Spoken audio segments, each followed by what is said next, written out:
Hey, it's Adam the Bull. It is a Thursday edition of the Bullpen. It is November the 10th, 2022. I'm feeling significantly better today. I'm going to test again, see if I can test out of my positive COVID. I was sick for a few days, not too bad. I'm feeling 95% better. It's just the, little stuffiness remains, but doing okay. My wife tested positive for COVID yesterday. As many of you know, my wife was diagnosed with leukemia. Actually, this week was 2 years ago. She's doing great from leukemia. Obviously, it's a little more dangerous with COVID, but she's been vaccinated 5 times, including the latest vaccine. And she's doing, she's sick, but she's not having any breathing problems, so we don't have to go to the hospital or anything. But anyway, she's doing pretty good. She's just feeling, under the weather. But hopefully my son won't get COVID. He had a cold last week, but he tested negative. Keeps testing negative, so we shall see. But I'm glad to be feeling better. Hopefully my wife will be feeling better soon. We are back in the world again. Not completely done. All right, lot to get to today. A late-night Cavs loss, their second straight after winning 8 in a row. I'll get into that. We've got Thursday night football to look at. Do a little looking ahead to the Browns. Tomorrow's podcast will be pretty much all on the Browns. Huge game with Miami and then around the NFL for the picks. So that's all coming up on a Thursday Bullpen right here with Adam the Bull. Podcast is not for the faint of heart. And I do think it's time for the Browns to move on. It's not for those who ride the fence. He's proven nothing. But if you're looking for someone who tells it like it is about Cleveland sports, everybody does fandom their way. You've come to the right place. I don't think he's any good. It's time for the Bullpen with Adam the Bull.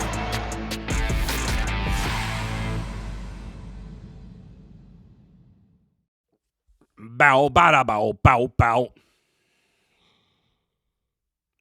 Bow, bada, bow, bow, bow. All right, folks, let's get right to it. Cavaliers late last night, in case you missed it, they lose to Sacramento Kings, their second straight loss, 127-120. Again, another poor defensive effort by the Cavaliers. There's two parts to this. I thought Chris Fedor, my buddy from Cleveland.com, wrote a really good article this morning, which he had maybe it came out last night, but I read it early this morning. It couldn't have come out last night because the game didn't end until early this morning. So Chris wrote a column, and it really summed up the reality of the Cavs and just any team in the NBA, but for our purposes, the Cavs. With basketball more than any other sport, we are such a football-centric town. And in football, every game is life or death. It feels like, right? It's not really, but it feels that way. Every game is so huge. In basketball, more than any other sport, it's the opposite. And yet, my thought is always like, okay, I don't want to get carried away one win, one loss. And sometimes, when you're excited about a team, you're more likely to get carried away with a win than a loss, to be fair, because we're all biased about our teams. But I always feel like you shouldn't. However, in his column, and check it out, Cleveland.com, he talks about how, everybody should calm down. It's 2 losses in November when we're a long way from the playoffs in essentially meaningless games. But that doesn't mean you ignore the problems within those games. It's not saying no big deal, it's 1 game or 2 games early is mostly true. But you can't, in the same vein, you can't also say, well, okay, there's some things wrong that we're doing here. We need to clean it up. How do we do that? And in his column, there's quotes from J.B. Bickerstaff and quotes from Donovan Mitchell talking about what the issue is. And they have candidly said that often in the last couple of weeks, the team has been a little cocky. And the fact that they've kind of haven't come out with their foot on the gas in the first half, thinking they've had these big comebacks in the second half that they could just, flick the switch in the second half and be good to go. In the last 2 games, it hasn't been good enough. They collapsed at the end against the Clippers, and obviously they couldn't, they had a good third quarter where they scored 35 points, and they got back in it at the end of the third quarter, but it wasn't enough.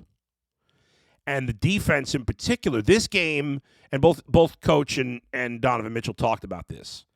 This team, it's weird. You look at the Cavs, They shot 42%, 54% from the field, and 42% from three, made 17 of 20 free throws, and lost. Like, with those numbers, you're not going to lose very often. And they didn't lose this game because of offense. They scored 120 points. In the NBA, in a regulation game, you score 120 points, you're going to win, I don't know, 99 times out of 100, 49 times out of 50, something like that. I mean, you're usually going to win when you score 120 points. Unfortunately, the Cavs' defense against a not very good Sacramento Kings team was awful. So, and so the Cavs, the Kings basically shot the same percentages as the Cavs. They were a little better at shooting threes, slightly worse overall, but the Kings took 39 threes. The Cavs only took 26, so six more three-pointers. That was the difference in the game. They lost by 7. And so, and also they went to the line a lot more. Sacramento went to the line 35 times. They were 30 of 35. So they scored 18 more points from three and 13 more points from the line. So even though the Cavs shot better overall for the game, it wasn't enough from two to make that much of a difference. So the Cavs just have to, they have to bring the defensive effort the whole game. And that's the one downside, the only small downside of Darius Garland and Donovan Mitchell, who is offensively as great a backcourt as you're going to get. Although Darius Garland had one of his worst games ever, since he's become great last year. He just couldn't shoot. He was 1 of 9 from the field and had 6 points on the night. He did have 8 assists, but 4 turnovers. He just had a really bad game. It was one for Darius Garland. You throw it out the window. But Donovan Mitchell and Darius Garland, are not the best defensive players. And so, you got to bring the effort at all times. Donovan Mitchell said that. And when you're not an elite defender, you got to have the effort all the time. It can't just be for the second half. So as the Cavs get ready to play Golden State tomorrow night, these are the lessons they're going to learn. I think it's silly to overreact in terms of, wow, we thought they were a great team at 8-1, but at 8-3, yeah, I don't know. Maybe I was wrong. Maybe we were wrong. The Cavs are a really good team. They're still a very young team. They're still a team that's learning to play together, and there are going to be growing pains. It was so not easy, but it was so beautiful through the first, the 8-game winning streak that maybe we fooled ourselves into thinking that, they had it figured out already and there'd be no growing pains. And clearly that's not the case. So Donovan Mitchell did have another good game, shot over 50% from the field, just under 50% from three. He had 38 points. Jarrett Allen and Mobley were good. I mean, really, the whole starting lineup, except for Darius Garland, played well. Jarrett Allen at 20.7 boards, Mobley at 16 and 6. They were both great from the field.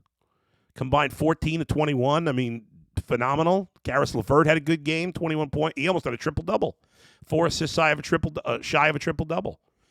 But Garland had the bad game, and obviously not much off the bench in this one. Although Kevin Love did have 8 rebounds. And you fall. And you hate to lose to a bad team, but what are you going to do? You have to keep. I think the Cavs should have.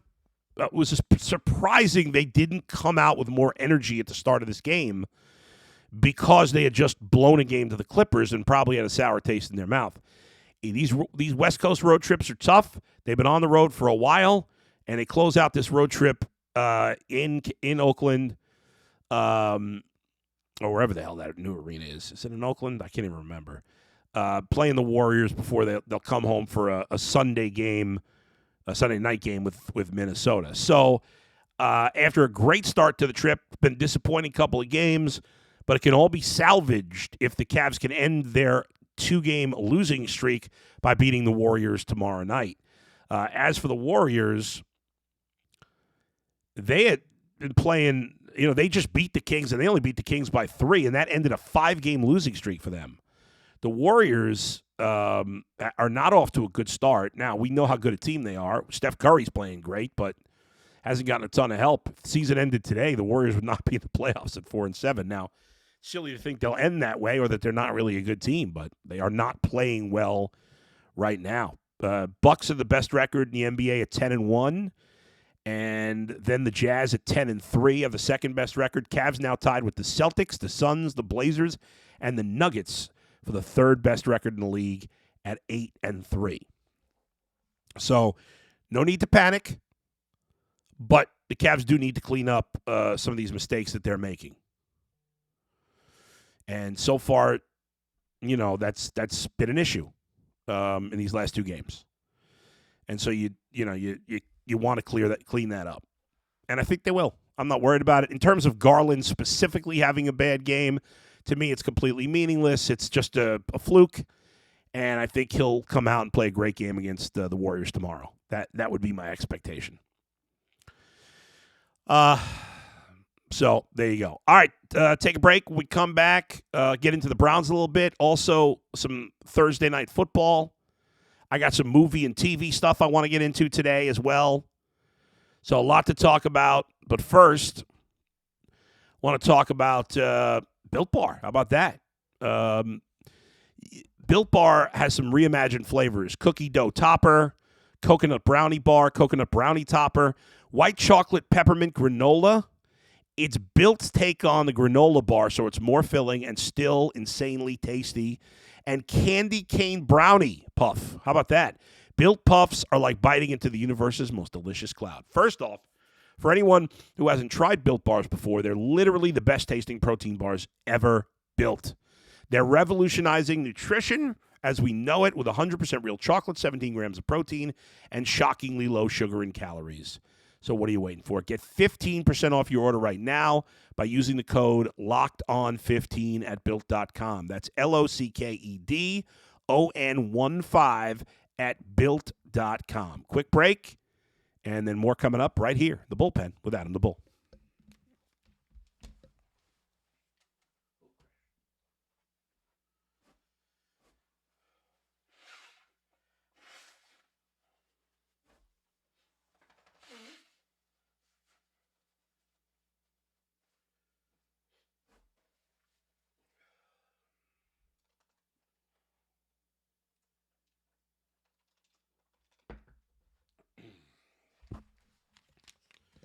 All right, I'm back. Here we go. All right, Thursday night football tonight. The game tonight is the Falcons and Panthers.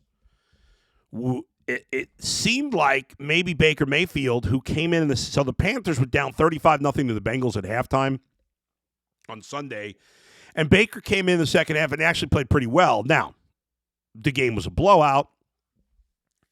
It's garbage time. He scored Baker threw his first touchdown when it was 35-0, and then he threw his last two, or drove him for two more touchdowns, down 42-7. So I can't go too crazy. The Panthers decided to stick with P.J. Walker for another week, even though he was awful last week. And so he'll play tonight. It wouldn't be stunning if Baker ended up coming in there. If Walker struggles again, we probably will see Baker. I have a hunch the Panthers are going to play well. These two teams just played 2 weeks ago in Atlanta, a game the Panthers missed an extra point that got pushed back because of a penalty. Otherwise, they would have won. The Falcons pulled it out. The NFC South stinks. The Buccaneers will probably end up winning that division when it's all said and done. The Falcons are a bad road team, and we know the Panthers aren't very good, but, I don't think either team's good, so I'll go with the home team on the short week matchup. I think that makes a lot of sense, but if P.J. Walker does struggle, we could see Baker. And unless P.J. Walker plays very well, we could see Baker get another chance, or maybe Sam Darnold. Sam Darnold's now back. He came off the injured list. Or I don't know if he officially – yeah, he did. I think he did officially come off the injured list. So we could see Sam Darnold get a crack. Who knows? With Steve Wilkes, their new head coach. But I will take the Panthers at home. Plus 2.5, as bad as they are. I know Atlanta's a better team, but I don't think they're much better. And these Thursday night games tend to favor the home team. I know it's not like it's a huge trip from Atlanta to where the Panthers play, and I think it's in North Carolina. guess I should know that. I'm pretty sure. But anyway, so I'll take the Panthers tonight. And my prediction is Baker doesn't play this week, but I bet he plays again before the end of the season. I will give him credit for this. He at least publicly, he seems to have had a good attitude. He seems like he's being a good teammate. Maybe he's finally been humbled by this situation.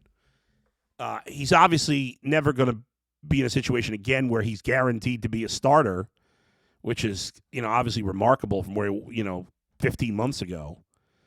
But I think he'll get a chance probably, but he's going to be, now he's in that group with the Mariotas and the Tannehills and the Darnolds. Maybe they get a chance. And Tannehill may be a little bit above those guys. I don't really think he is, but the point is he's now in a group where nobody really wants you to be their starter, but you still might get a chance to compete for the job. But at this point, he's done. He's done being a starter, for at least a sure thing starter. But as for the game, again, I'll take the Panthers minus the 3.5 points. 2.5 points. Although when Mikey McNuggets gave us that point spread this morning for the TV show, it was 3, but now it's down to 2.5. So I'll still take at Carolina at home. Just some early thoughts. On tomorrow's podcast, I'll go more in depth into the games around the NFL. But just a couple of things before we get to the Browns this week. Bengals and Ravens both on a bye. So the Browns have a chance to pick up a half game on the two teams ahead of them, in addition to some of these other teams in the AFC. As for the Steelers, they're at home taking on the Saints. Remember, the Steelers have not had a losing record with Mike Tomlin. And I said last year that the Steelers would be under 500 for the first time. They did not. I was wrong about that. Mike Tomlin, credit to him, kept his team over 500. And I said it would happen again this year. And I think I was just a year early on my prediction. I mean, the last time the Steelers were under 500 was 2003 with Bill Cowher. They finished 6-10 in 2003. Man, 20 years they've been at least 500. They finished exactly at 500, which, unless you get a tie, can't do that anymore. 2006, Cowher's last year, they were 8-8. And then with Tomlin, they finished 8-8 in 2012, 2013, and 2019. But this is going to be they finished actually under 500 2 years in 2003 with Cowher, and before that it was 98 and 99. They won 7 games and 6 games those 2 years. Man, that is just crazy. The Steelers have only been under 500. Let's see, 4 times, 5 times, 6 times since 1971. Obviously, if you're an older fan, you know that for their early history in the NFL, back in the 30s through the 60s, the Steelers were mostly bad. They went to the playoffs once from 33 to 71. But since 1972, the Steelers have only finished under 500. I believe I said 5 times, right? 1985, they were 7-9. 1986, they were 6-10. 1988, their worst record since in forever, in over 50 years. They were in 88, they were 5-11. So that's 3. So it's more than 5. I think it's 7. 91, they finished 7-9. That's 4. 98, 7-9. That's 5. 99, 6-10. And 2003, 6-10. So they've only been under 500 7 times since 1972, 71, which is crazy. And their worst record, what was it again? Was 5? What was that 5-11 year? Did I just make that up? No, yeah, 5-11 in 1988. So the Steelers could end up with their worst record since 1969 this year. It's entirely possible. They're 2-6. And you look at the Steelers. I'm taking way too much joy out of this, right? I don't know. It's fun. So you look at the Steelers; they have a mixed schedule. They have 5 home games left: New Orleans, Cincinnati, Baltimore, Vegas, and the Browns to end the season. And then they have 4 road games: Indy, Atlanta, Carolina, and Baltimore.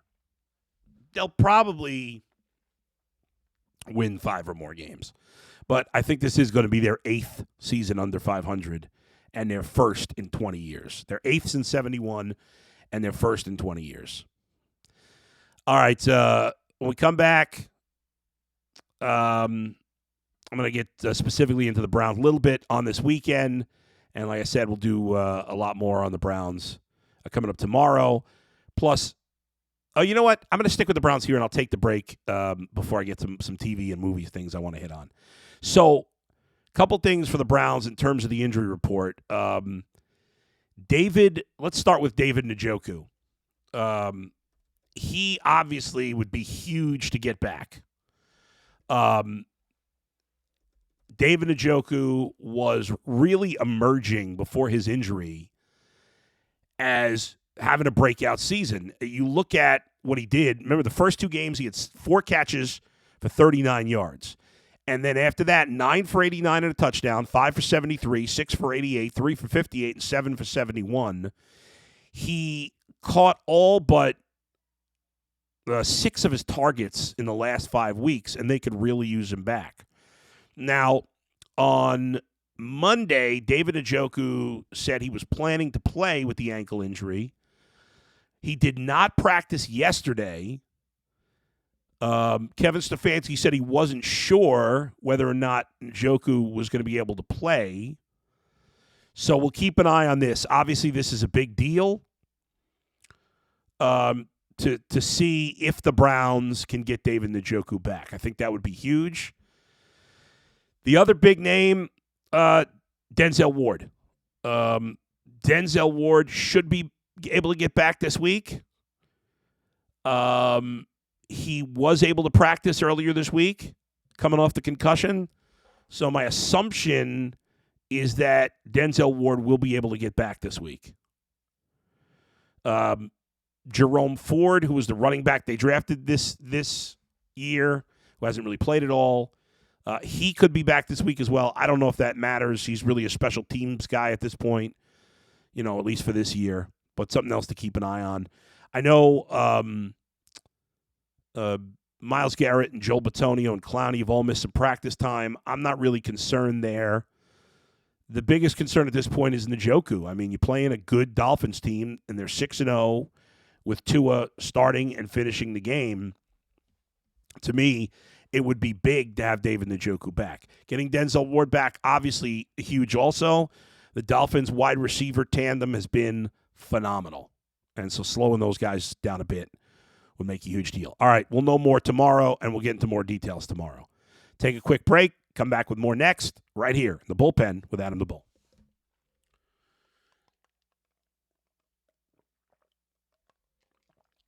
All right. Hope you enjoyed my Guardians offseason preview yesterday.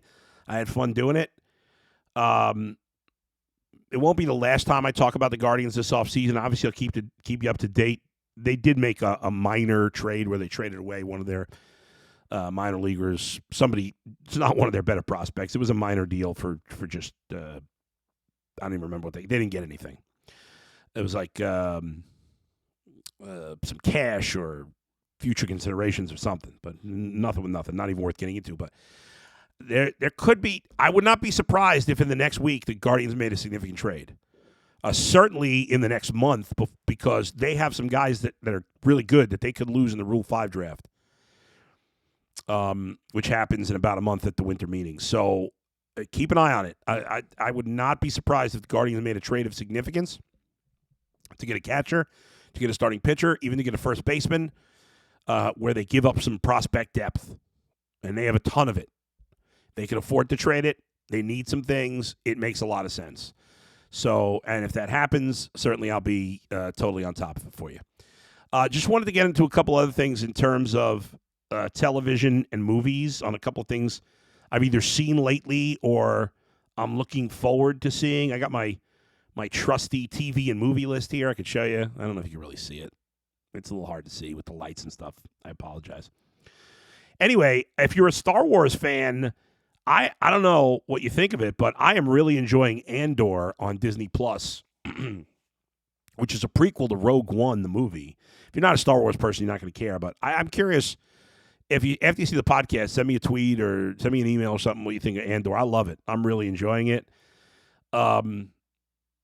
It's much grittier than most Star Wars stuff, and the season ends just before Thanksgiving, I believe. So excited about that. I'm a big Walking Dead fan. I feel like everybody used to watch that show. I don't know how many people still watch it, but it's down to the final episode, and that will be next Sunday. The second to last episode is on AMC this Sunday, but I have AMC Plus, so I can watch it beforehand, but they don't let you watch the final episode beforehand. So the final episode after 11 seasons ever is next Sunday, the 20th, so I'm excited about that. Season 2 of White Lotus on HBO. I don't know how many people saw the first season. It's kind of like a murder mystery. It's done differently. The guy who put it together and directed it is the guy, if you saw the movie School of Rock with Jack Black, the guy who plays his roommate. I think his real name is Mike White, I believe. So, anyway, it's a really good show if you haven't seen it, HBO Max. Now, coming up this weekend, folks, Yellowstone, Season 5 of Yellowstone on Paramount. Great show. I didn't watch it originally. Last year, I caught up and watched the first 4 seasons. Now it's one of my favorite shows. Kevin Costner obviously stars in it. It is great. If you haven't checked it out yet, I recommend getting caught up and then starting Season 5 when it comes out this Sunday. Another show on Paramount Plus, Tulsa King, makes its series premiere this Sunday. It stars Sylvester Stallone as a mobster who I believe gets out of jail and gets shipped off by his mob bosses, I assume, to Tulsa, Oklahoma. Can't wait to see Stallone in this type of role. I'm very excited about it as well. As for movies, there was just one thing I wanted to hit on. Actually, two movies I saw over the last week. Over the weekend, wasn't feeling great. Into Monday, my wife and I have been a little sick, obviously. So 2 movies that we had a chance to watch that were, not the greatest movies ever, but really interesting. One is on Netflix called The Luckiest Girl Alive. It stars, oh my God. I can't believe I just forgot her name. This is embarrassing. She's a beautiful, talented actress. Mila Kunis. Okay. For the record, I remembered it before I looked it up. How could I forget it? This is a really good movie. I don't want to tell you what it's about because it seems like it's about one thing and it then ends up being... I don't want to give anything away. Even that might have given something away. But good movie on Netflix, Luckiest Girl Alive. And this one's a little slow. It's a little slow, but if you like a movie with dialogue and emotion and Jennifer, I can't think of her name either. Not Jennifer Lawrence. What the hell is her name?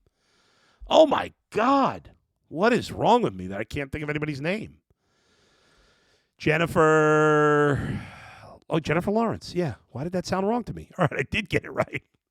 So Jennifer Lawrence plays a veteran that comes back to her home in New Orleans. It's on Apple TV if you have it.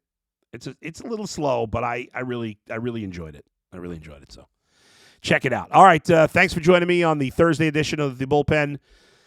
Make sure you are subscribed to our YouTube channel, Ultimate Cleveland Sports Show. That's where you get, and you hit the bell. You get alerts on the podcast, on the show, on the bonus shows, on the post-game shows. Also subscribe, become a member. In addition to subscribing. The coaches tier is $4.99 a month for less than $60 a year. You get bonus content from the show. So whenever there's a Ultimate Cleveland Sports Show, over 200 shows a year, you'll get at least 10 minutes of extra content. That's a lot of extra content for under $60 a year. Follow me on Twitter at Adam the Bull, at Cameo Adam the Bull, and check out adamthebull.com for more information about hiring me for speaking engagements to officiate your wedding or anything else. I'll check out the Locked On Browns podcast as well with my guys G. Bush and Jeff Lloyd. I'll talk to you tomorrow right here in the Bullpen with Adam the Bull. See ya.